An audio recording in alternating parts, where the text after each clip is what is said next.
volume of Kudo. That's a funny story because literally the day before I got the accept from Kudo, I got an accept from Matt at Drunk Monkeys, who's here tonight. Thank you.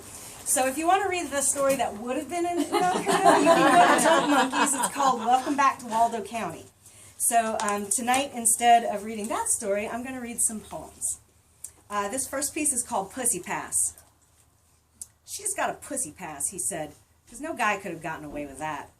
So it's a pussy pass to defend myself from legislation passed against my body in a world where the bright futures of rapists are grieved by news anchors at 6 o'clock sharp, and those who stand against injustice risk more jail time than the men who think women are just getting a pussy pass for not being willing to fuck every man who thinks sex is a gumball that's owed to them after putting 2 nice guy coins into the girl machine.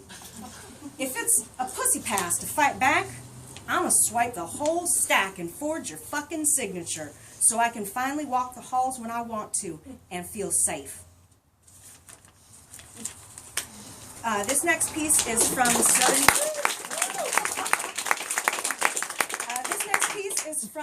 Southern Cryptozoology, which is a field guide to beasts of the southern wild. They are all poems that are connected about crypto hominids from the south, aka Bigfoots of the south. So this one is called the Honey Island Swamp Monster. Location, Louisiana. Status, unconfirmed or disputed. Description, hominid primate. 1910. I don't know the name for the place where the ringmaster found me, only that when he took me from it, locked me in a box full of my own filth, the train ka-chunking down the tracks, until a lucky omen, a tie come loose. Then the crash and squeal of metal on metal, the elephants screaming, the chimpanzees calling to one another that this was it, this was freedom, finally! Then the smoke and stink of the bearded lady's broken body burning in the wreckage.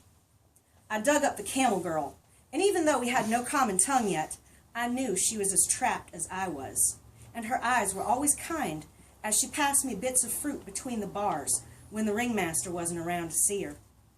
This is how I learned language, what the word love actually meant.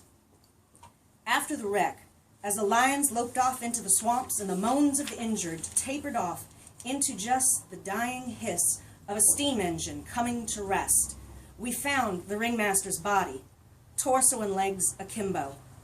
The same posture he whipped the camel girl to perform nightly for crowds who hooted and shouted, more monsters themselves than us on the stage for their entertainment.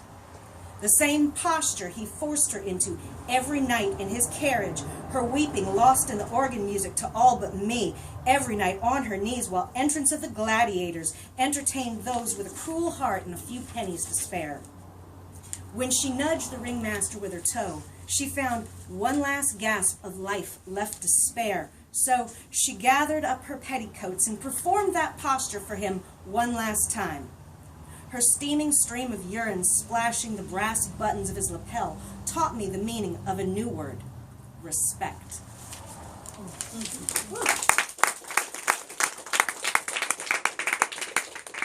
This piece is called About the Grocery Shopping I Was Too Tired to Do.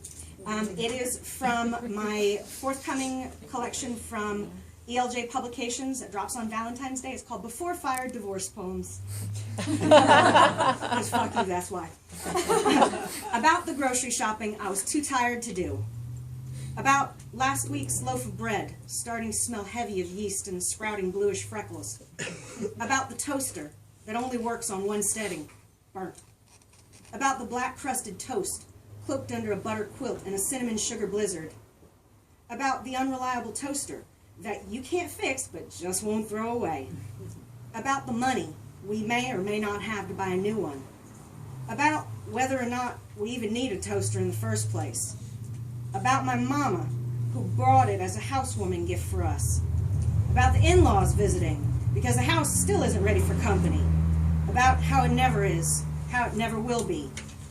About our household, a constant chaos of unfolded laundry and unwashed dishes. About the trash, that's neither of our turn to walk down to the dumpster. About the dog cringing tail tucked under the table.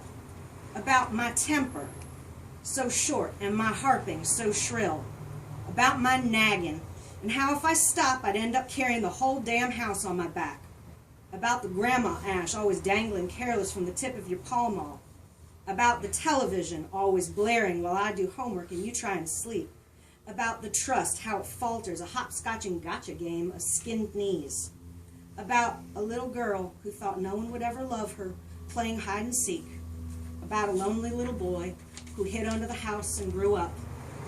Ollie, ollie, oxen free. Woo!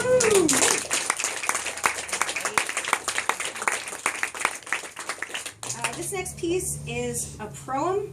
It's a little prose poem, and it was on a 100-word story, so it's exactly 100 words. It's called Party Dress, and this is from Muriel. A vintage cocktail dress, stitched together in a minty fabric. Chiffon, maybe? Charmeuse? I wrecked it when I skinned my knee. That night, my blood was pink as Boone's Strawberry Hill, but after years balled up in the corner of a box, the dress was crinkly as a paper fan, and the stain of my fall had aged from pink to rust. When they unpacked all of her boxes, I almost inherited it. But without her there to patch up my knee anymore, when her dad held it out to me, all I saw was a pale green ghost. I looked right through that filmy cloth, organza, that's what she'd said it was, and told him, burn it. Okay, this is the last piece I'm going to read to you, and it's titled after a saying that we have back home, which means you are so dumb, but sounds real nice. Bless your heart. With a phone cradled up against my ear and through a wrinkle of static, you're almost too quiet for me to hear when you say, I'm afraid I'm going to disappoint you. And all I can think is, bless your heart. There's no disappointment you can deliver that I haven't already felt 100 times deeper than you could ever push in that old dull blade. Are you afraid I'll jump off a cliff for you? Each bone that can be broken on the way down has already sustained compound fractures of every kind, and I've lived to see the other side of it, fractured without even a second thought to anything except the beauty of the breaking, fractures of every kind, knitted back tougher tenfold than the tibias and fibulas I fractured. There's really only one way left I can be disappointed, worse than a wrecked heart or any combination of the 206 adult bones that can be shattered. The idea that when someone reads my poems, they might look harder to find you there than they ever would to find me in any of yours.